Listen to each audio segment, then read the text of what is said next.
It started with a phone charger. Not a lipstick stain, not a suspicious text, not perfume that didn't belong. A damn charger. One I didn't recognize. Wednesday night. I came home from work later than usual. Walked into our apartment and immediately saw it, white cable looped neatly on the kitchen counter like someone placed it there with pride. Our place isn't big. 2-bedroom in a mid-rise. Everything has a place. Everything is deliberate. She was in the shower when I found it. I didn't call out to her. I just stood there and looked at the thing. New, no signs of wear. Not mine. Not hers. I picked it up, turned it in my hands. It had this faint scratch near the USB end like it had lived in someone's bag. Someone else's. She came out 15 minutes later, towel on her head, humming something soft, unfocused. No pants. Oversized t-shirt she only wears when she's had company, specifically female company. I know that shirt. It's her I'm relaxed and not thinking about anything costume. I didn't ask about the charger. Instead, I waited. Watched. Thursday night she had drinks with her team. Friday she said she was working late. Saturday she told me she needed time to just be by herself. Something wasn't right, but you don't accuse someone you've shared a home with for 5 years over a charger. You need more. You need something that sinks its claws into your spine and doesn't let go. So I waited. And Sunday gave it to me. We were at a brunch with her friends. They were loud, fake laughing over bottomless mimosas. I wasn't really listening until one of them, Monica, her loudest friend, said something that broke the entire rhythm of her lie. So how was Thursday night?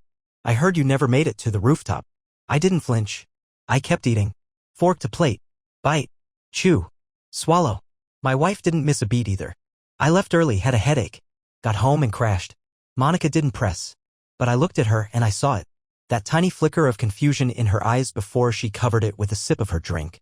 And now I knew. She had a lie polished and ready. A second story, well-rehearsed, too clean. I smiled. Not at her. At myself. Because I felt it.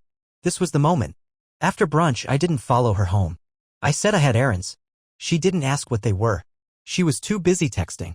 I followed her instead. Not with stealth. With cold purpose. She got into a Lyft. I got into my car. Tracked her across town. Not to work. Not to Anna's.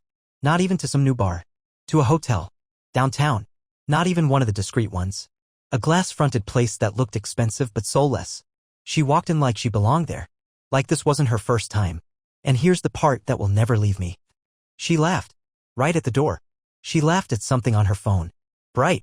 Careless. Free. I parked. Waited 30 minutes. Went inside. Asked the front desk if a Ms. Harper had checked in. The clerk asked if I was a guest. I showed him my wedding ring. He hesitated but nodded. She just went up. Room 1108. No hesitation. I didn't go up. Instead, I walked out, sat in my car, opened my phone and started typing. Not a text. A message. A perfectly crafted little bomb. Then I ordered room service. Sent it to room 1108. A bottle of wine, 2 glasses, and a card. The card read, "Drink up. I know everything. Look at your phone." Together. Then I hit send. I sent her the message that would tear the mask off in one move. I told her I knew. I told her where I was. I told her who she was with. I wrote it not as a man begging for answers, but as a man who already held them. I painted every detail in words right down to the scratch on the charger she forgot to hide. And then I waited. That's when the real unraveling began. I waited 8 minutes. That's how long it took for her to open the message. I watched the read receipt go blue at 6:41 p.m. It stayed open for 13 full seconds before she stopped reading. 8 minutes of stillness. 13 seconds of silence. That's when I knew she wasn't alone when she read it. I imagined the scene as if I were in the room. Her face frozen mid-bite, that ridiculous little fake laugh of hers sliced in half. Maybe she tried to play it cool at first, pass it off as spam. Or maybe, just maybe, her stomach turned in on itself.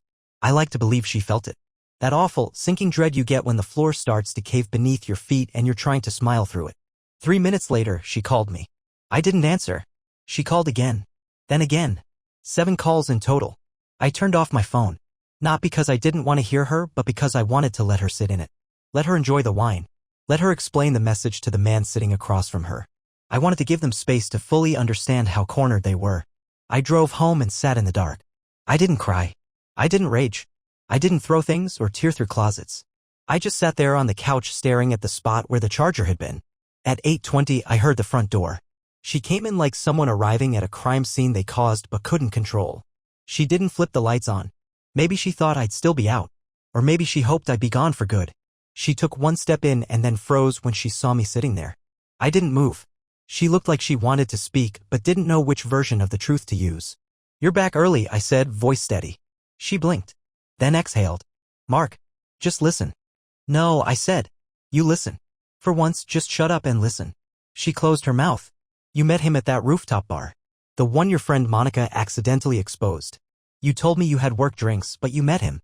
Then you kept meeting him. Last Thursday, you weren't working late. You were with him. Tonight wasn't about needing space. It was about hotel wine and pretending I didn't exist. Her lips twitched just slightly.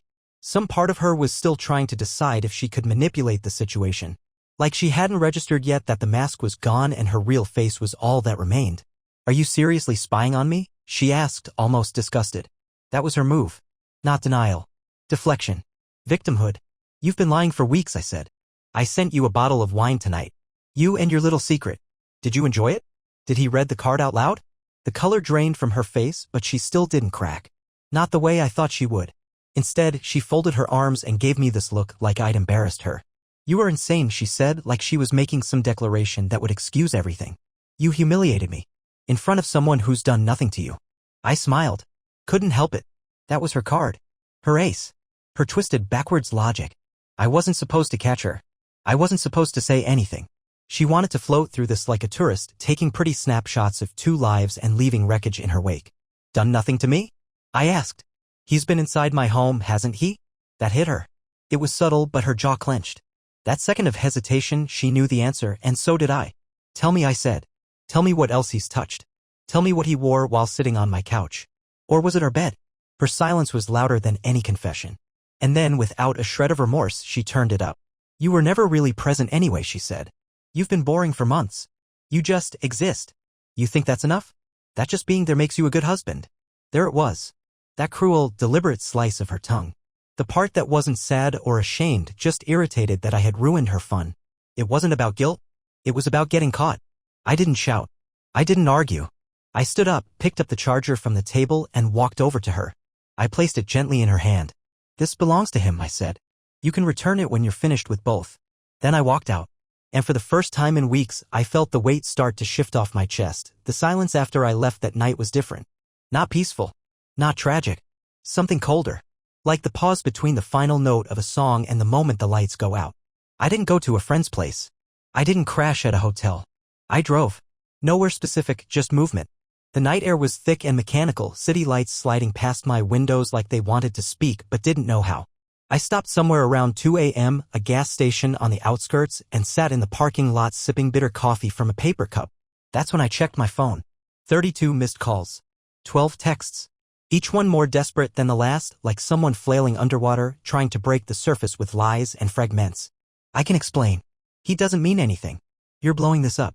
I didn't want to hurt you. We only kissed. Okay, fine. Yes, but it wasn't serious. You pushed me away. Each one a contradiction of the last. She wasn't trying to tell the truth, she was trying to find which version of the lie I'd accept. And that's when I realized something that rewired the entire situation. She didn't regret cheating. She regretted exposure. By morning, I went back to the apartment. Not to talk. Not to see her. To get what I needed. Clothes, laptop, papers. She wasn't there. But she'd left a note. Folded once, propped up on the kitchen counter like she thought it would be seen through rose-colored forgiveness. Mark? I don't know what to say except I'm sorry for how you found out. That wasn't fair. But I can't talk to you if you're going to act like this is all black and white. Things have been broken between us for a long time. You just didn't want to see it. Maybe I handled this badly, but I needed to feel alive again. I'm not the villain you want me to be. The ink wasn't even dry in parts. That told me she wrote it quickly. Panicked. Maybe even before she left the hotel. What struck me most wasn't the content, it was the handwriting. Clean. Confident. No signs of shaking. Just enough loops and curls to say, I still think I can spin this. I packed. Not methodically, no. I packed like someone escaping a burning building. Essentials. A few pieces of clothing. Important documents. The drawer with our passports was slightly ajar. His charger wasn't on the counter anymore. She'd taken it with her. Symbolic, maybe? Or maybe she genuinely thought returning it to him would stitch her life back together. That's the difference between people like her and the rest of us. We live consequences. They skip to the next act. At noon, I sent her a message. One line. We'll talk soon. Just not about what you want. And then I contacted someone she wasn't expecting, her younger sister, Naomi. I wasn't doing it to turn people against her. I was doing it because Naomi had been at our wedding. Naomi had cried harder than Emily that day. And deep down, I knew she'd be the one person Emily hadn't lied to yet because she hadn't needed to. Naomi answered on the third ring. When I told her, she went silent. Not shocked. Not screaming. Just quiet. That kind of silence that comes when something finally confirms what you hoped wasn't true. She said you were distant lately, Naomi finally said. But I never believed she was done. I didn't know it was that. She's not done, I said. She's just trying to spin out of it without consequences. I'll come by, Naomi said. I have things there too. I left the key under the mat. Walked out without looking back. That was the last time I stepped into the life we'd built. But not the last time she tried to crawl back into mine. She showed up at my office 3 days later. I hadn't blocked her. Not yet. I wanted her to exhaust every attempt. I wanted to watch her script fall apart one line at a time. I wasn't after revenge. Not in the usual sense. I wanted something deeper, exposure. Raw and permanent. It was a Wednesday mid-afternoon. Quiet. The kind of day where the world moves half asleep. I was going over a budget proposal with my headphones in when my colleague Jonah leaned into my doorway and mouthed, "Your wife's here." I took a breath, stood up and said only, "Not my wife." She was in the lobby, pacing. Wearing her innocent look. No makeup, loose sweater, hair in a bun, the whole costume of remorse. I watched her for a moment from behind the glass. She didn't see me. She was texting. I assumed it was me. I walked past her like I didn't recognize her and headed outside. Waited by the corner. 3 minutes later she followed, confused. "You're really going to ignore me?" she snapped the second she was close enough. I turned. Calm. Measured. "No. I'm going to give you 5 minutes. Say something worth hearing." That threw her off. I could see it. She had expected chaos. Or desperation. Maybe even a tearful scene. She didn't expect precision. And definitely not control. "I want to talk. Privately," she said. "No. Say it here." She hesitated, then crossed her arms. "I didn't sleep with him until things got bad between us. You were emotionally checked out. You barely touched me. You weren't there."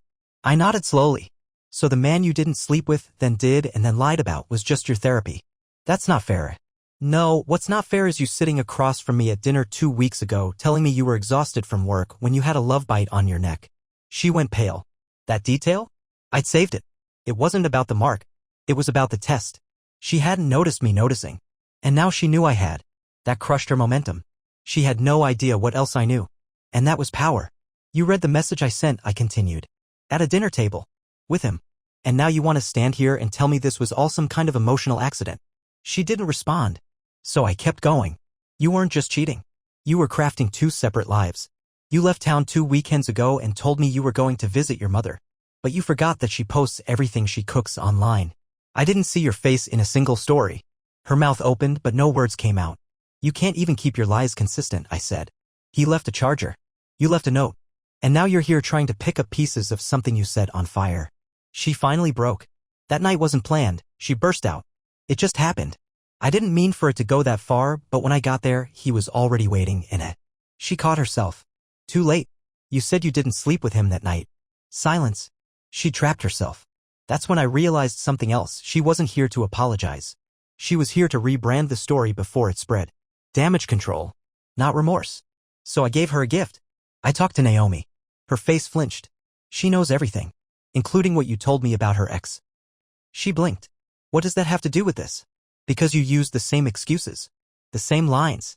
You told me he was emotionally unavailable and that's why she cheated. Turns out you were defending yourself before the crime was even committed." She stared at me like I'd hit her. Like she'd just realized how long I'd been connecting dots she thought were buried. "You have 5 days to pack your things," I said. "Then I'm changing the locks." She stepped forward. "Mark, don't do this. Please. We can fix this." "No," I said. "You can fix your reflection. I'm not in it anymore." And I walked away. That night, she posted a photo of our dog with the caption, "Some things are still worth holding on to." The comments were full of sympathy. People had no idea. But I was done playing chess with someone who only knew how to flip the board. She started telling people I was emotionally abusive. Not to my face, of course. That would require honesty. No, she did it the way people like her always do, quiet poison. Whispered versions of reality tailored to each audience. I found out from Jonah first. Then Naomi. Then, worse, from my mother. She says you were cold. That you used to ignore her. That you made her feel like she didn't exist. Each time it was the same, confusion in their voices, like they wanted to believe me but didn't know what to do with her version. She was out there repackaging the truth before I could even finish catching my breath. So I fought back. Not with words. With receipts. I didn't argue. Didn't defend myself. I compiled. Every lie, every contradiction, every date she gave that didn't line up with real life. I built a quiet file. Screenshots, dates of her girls' nights that matched charges from restaurants she never took me to. Hotel receipts that didn't align with her stories. I even printed the calendar of our last 6 months together, color-coded with what she told me and what was actually happening. Then I waited. Because I knew what was coming. 2 weeks after I kicked her out, she texted me. I want to talk. No anger. Just closure. Closure. That word. The most overused performance of guiltless people. She invited me to a cafe. Public space, her choice, probably expecting to keep things civil, soft, performative. I agreed. When I arrived, she was already there, sipping tea like nothing had happened. Wearing a soft gray sweater, minimal makeup, no jewelry, stripped down to look vulnerable. She was always good at playing roles. Thanks for coming, she said gently. I just want to make peace. I slid the envelope across the table before she could begin whatever script she'd memorized. She frowned. What's this? Proof, I said. She didn't open it. Just looked at me, visibly annoyed. I said I wanted peace. Why do you always turn things into a war? Because you don't get peace. Not after you dismantle reality and hand out scripts to people behind my back. You're not here for closure. You're here to make sure I stay quiet. She leaned back, her voice lower. You need help. I smiled. So do you. But mine doesn't involve lying about people who trusted me. And then I hit her with the final move. I emailed your supervisor. Her expression dropped. Don't worry, not about the affair. That's none of their business. But I did ask if he was aware you'd been using corporate travel allowances to stay in that hotel. Turns out your little weekend getaways? They crossed policy lines. Her face went rigid. Quiet fury, panic right under the skin. I covered for you for months, I continued. Do you remember Denver? When you said you were attending a conference. You never even left the city. The GPS logs in our shared car account show your real location. You left your badge at home and I checked the photos from the event you claimed to attend. You weren't in any of them. She gripped the table like it might anchor her. You're trying to ruin my life. I shook my head. No. I'm just handing it back to you. You dropped it. The envelope sat between us like a small coffin. I stood up. You built a house of mirrors and you don't get to act surprised when the glass breaks. We're done. You don't get to choose the ending. She didn't say a word as I walked out. 2 days later, her job suspended her pending internal review. Naomi sent me a message that night. She's spiraling. Just thought you should know. Be careful. I didn't reply. Not because I didn't care, but because I knew the worst part wasn't over. It was still coming, her final attempt to rewrite history. She went public. Not just to our friends. Not to coworkers or neighbors. She went full-scale narrative control, social media, mutuals, even tagging people I hadn't spoken to in years. The post hit around 7:30 p.m. on a Saturday, just as the weekend started to relax. Casual timing, carefully crafted. A photo of her at the beach, soft colors, no filter, some candlelit melancholy in the caption. Sometimes you give your whole heart to someone who forgets how to hold it. I never wanted to speak on what happened, but silence doesn't protect you when someone starts rewriting your story. I was abandoned long before I ever stepped outside the lines. Let them think what they want. I know my truth. 1,842 likes by morning. Comments full of sympathy. Apologies. People calling her strong. Brave. You deserve better. Some men just don't understand emotional labor. Proud of you for speaking out. I didn't reply. I didn't defend myself. I didn't post a rebuttal. I did something worse. I waited. Monday morning, I requested a meeting with HR at her job. The internal review was already underway, but I hadn't shared everything. Not yet. This time, I brought documentation. Nothing dramatic. Just a clean, emotionless packet. Her email logs, calendar inconsistencies, receipts for dinners charged during claimed solo trips. And at the top, a typed cover page that simply read, Professional misconduct pattern, supplemental evidence. They didn't tell me what they'd do with it. They didn't have to. She'd built her little life fortress too close to the edge. It was already leaning. By Wednesday, her page was gone. No more curated sadness. No more sympathy comments. I didn't even notice it disappear until Naomi texted me again. She deactivated everything. Got pulled into a meeting with legal today. She's trying to say it was all a misunderstanding. But the misunderstanding was already spreading in reverse. People started reaching out to me. Mutual friends. One by one. Quiet messages. Careful tone. Hey man, I didn't know everything. Just saw her post and it felt off. If there's more to the story, I'd rather hear it from you. I feel like I was manipulated. Sorry if I believed the wrong person. I didn't gloat. I didn't rub it in. I just sent them the same thing every time, a private link to a cloud folder. Simple. Organized. No commentary. Let the facts speak. And they did. Every screenshot, timeline, matched name and place. Her web of lies unraveled in high resolution. But what came next? She emailed me. Not text. Not call. Email. The subject line was just closure. The body of the message was 2 paragraphs long. No greeting. No goodbye. No apology. Just lines of blame tangled in suggestion. She said I had taken it too far, that she was losing everything over a few mistakes, and ended with, "You've made your point. Can we not destroy what's left of each other?" I stared at that sentence for a long time. Because in her mind it was mutual. A shared crime. A collapsed bridge we both stood on. But she forgot something. She lit the match. I didn't respond. Instead, I updated the cloud link. I added one more folder titled Response History. Inside, I placed every email, every text, every voicemail since discovery. Her own words. Her contradictions. Her weaponized guilt. The next time someone reached out, I included that too. She didn't just fall apart after that. She vanished. 2 weeks of silence. That's how long she lasted. No posts. No calls. No apologies. Just a gap where her noise used to be. And I'll admit, for a moment I thought that was it. The storm had passed, the damage settled. I should have known better.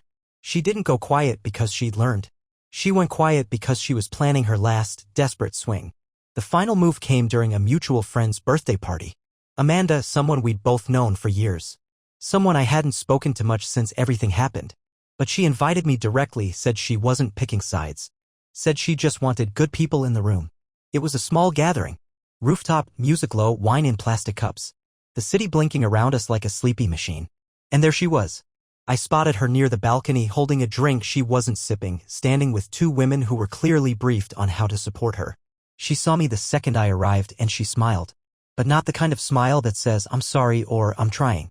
It was the smile of someone who believes the next act belongs to them. I stayed. Not for her.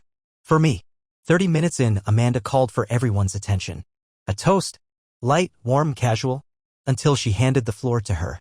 "I just want to say something," she said, standing in the center of that rooftop like the drama was an art she'd perfected. "This year has taught me a lot. About love. About truth. And about how sometimes people we trust twist things. Make us villains in stories that were never about us." People shifted. Uneasy. I watched her closely. She didn't look at me once. Just stared over everyone's heads like she was on some stage and the spotlight was made of sympathy. She kept going. "I've made mistakes. Sure. But I've also been lied about. Silenced. I just think, at some point, the truth deserves a voice. My voice. No names. Just implication. But it was loud. Obvious. Calculated." When she finished, a few people clapped awkwardly. Most didn't. Amanda looked like she regretted the mic pass immediately. I didn't move. Not until the music picked back up and conversations resumed. Then I walked to the bar, filled a cup, turned, and made my way right to her. She saw me coming, and for the first time that night, something in her posture shifted. Like she wasn't sure if I'd make a scene. I didn't raise my voice. I didn't even greet her. I just leaned in and said, clear and level, "If you speak again, I'll release the footage." She froze. I hadn't mentioned footage before. I hadn't needed to. But now? Now it was the perfect weight. "What footage?" she asked, trying to keep her cool. I smiled. "The one where you and your nothing held hands in the hotel lobby. The one the manager was happy to give me when I told him my wife might be in danger. Remember the camera near the elevator? The one you walked past twice." Her mouth opened, then shut. I leaned back. "I haven't shared it. Not with HR. Not with your friends. Not online. Because I didn't need to. You were already falling apart on your own. But if you ever speak on this again in public, even vaguely, even artistically, I'll make sure everyone sees it." She didn't reply. She turned, drink in hand, and walked out of the party like someone escaping a fire they set themselves. Later that night, Amanda came over to me quietly. "I'm sorry," she said. "That wasn't what I expected." I nodded. It never is. By morning, her page was back up, no posts, no stories, just a blank profile with one line in the bio. Rebuilding. Don't ask. I didn't. I never needed to again. Rebuilding isn't some triumphant rise from ashes. It's slower, duller. Like scraping dry paint off a wall you didn't notice was peeling. And the worst part? You still remember how fresh it looked when you first put it on. After the party, people kept their distance, not from me, from her. She disappeared from the group chats, the weekend hangs, the social events she used to anchor. The silence this time wasn't strategic. It was exile. Self-imposed or otherwise, I didn't care. She became invisible, and yet I still found pieces of her in the corners of my life. Like the shared bank account. I logged in one morning to close it and saw she drained the last few $100 and left a note in the memo line of the final transfer. For emotional damages. She couldn't help herself. Always had to have the last word, even if it was typed into a bank portal and addressed to no one. I closed it without replying. The dog missed her. That was the part that gutted me more than anything. He'd stare at the door some nights, waiting. Not whining. Just waiting. Quiet loyalty she never deserved. I took up running again. Not to stay fit. To move. To remind my body it existed outside of a chair, outside of grief, outside of analysis. One morning, during mile 3, I realized something that stopped me mid-stride. I hadn't thought about her once that day. Not in anger. Not in regret. Just, not at all. It wasn't healing. It wasn't a victory. It was absence. And it was honest. But that doesn't mean the aftershocks didn't come. One night, I got a call from her number. I didn't pick up, but the voicemail came through. Just 5 seconds of silence, then a faint breath and the sound of her voice breaking at the very end as she whispered my name, once. I didn't delete it. I didn't listen to it again either. Then came Naomi. She reached out asking if I'd meet her. Not for drama. She wanted closure of her own. Said she needed to get some things off her chest. I agreed. We met at a quiet coffee place, both of us tired in ways we didn't need to explain. I just wanted to say, she began, I should have warned you sooner. She looked down at her hands. I knew she was like this. Maybe not to this degree, but I saw the way she rewrote stories, how she twisted blame. I saw her burn things she couldn't control. And I said nothing. You were her sister, I said. That's not nothing. That's impossible. She lied to me too, Naomi said. Even after everything, she's still trying to make herself the injured party. Said you were calculating. Said you set her up. I laughed, not out of humor, but exhaustion. She's building a story she can live in. Truth doesn't fit the decor. Naomi looked at me and something about her gaze held a new edge. Not pity. Not grief. Recognition. She always needed an audience, she said quietly. Now that she doesn't have one, she's unraveling. But you? You're dangerous to her now. Because I know the script, I said. She nodded. We didn't talk about her again. Naomi and I sat there for a while, not as allies in revenge, but survivors of the same performance. When I left, I passed by a bookstore, went in, and bought a blank journal. First page, I wrote. This time, the truth belongs to me. And it did. I didn't expect to find it. I wasn't looking. Not really. I was just clearing out what was left of our old shared storage unit. Something I'd been avoiding, if I'm honest. You don't realize how many memories you've stuffed into cardboard boxes until you have to open them, one by one. There was a box labeled Summer Trip. One of those white banker's boxes with the flimsy lid and a corner tear. I almost left it for last, but something about it called to me. Maybe curiosity. Maybe the faint bitterness of nostalgia. Inside, photos, maps, a couple of receipts from restaurants we'd eaten at on that road trip 3 years ago. One of the best weeks we'd ever had, or so I thought. Then, at the very bottom, buried beneath brochures and a hotel notepad, I found the envelope. Unmarked. Sealed. I don't know why I opened it. Some instinct. Maybe because the handwriting wasn't hers. Or maybe I just already knew. Inside were 2 printed photos and a handwritten note. The photos were time-stamped. One dated 6 months before we ever had problems. One from a hotel lobby, not the hotel, but another one. Another city. Another lie. She was in both. With him. The note was short. Sloppy. And signed. You should know. I thought you already did. I can't be part of this anymore. Sorry. It was from him. The guy. The man she insisted didn't matter. The man she swore was just a mistake, a temporary escape. He had sent her these photos. As a warning? As guilt? I don't know. But she never threw them away. Never burned them. She kept them. She kept them. I stared at that envelope for 20 full minutes. Because this wasn't proof of the affair, I had that already. This was proof of something deeper. She betrayed me before I even knew there was something to betray. And worse? She had memorabilia. That envelope was her trophy. A memento of the secret life. A reminder that she had something no one else did. That she had power. She never expected me to find it. Because in her mind, she'd already won. That night, I sat at my desk, envelope in hand, and wrote her a letter. Not to send. Just to finish it. You never loved me the way I loved you. You loved the version of yourself I reflected.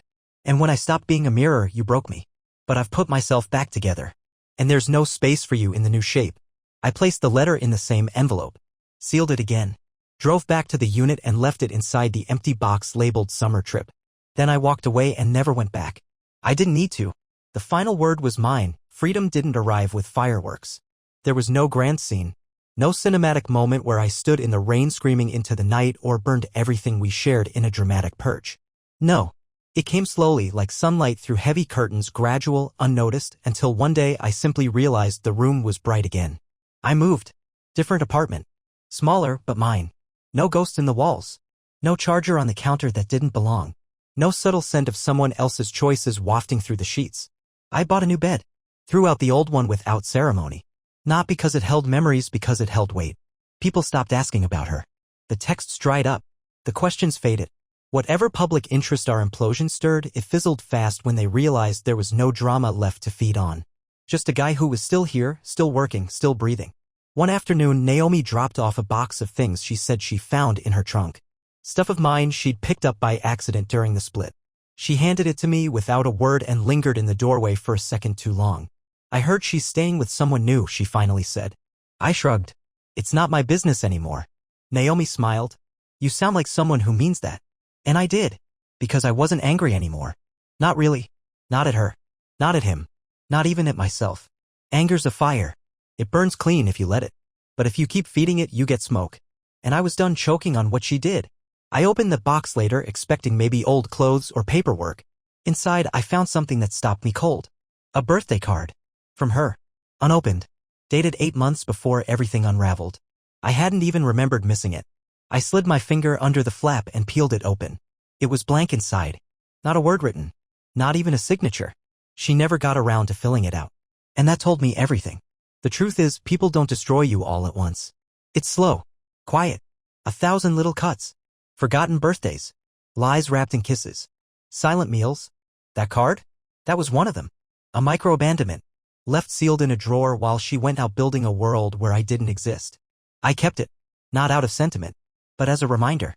That I'm not sealing myself shut again. That my name, my story, my truth will never be written by someone else's hand again. So what did I learn? That love isn't always good. That people can look at you with warmth while they sharpen the knife. That silence is an answer and so is secrecy.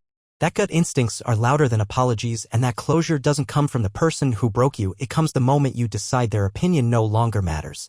And if you're reading this because something in your chest doesn't feel right, because something is off in your home, in your heart, in your partner's eyes, check the charger. It's always something small that exposes something massive. And when it does, don't ask why they lied. Ask why you stayed quiet for so long. Then don't. Not anymore.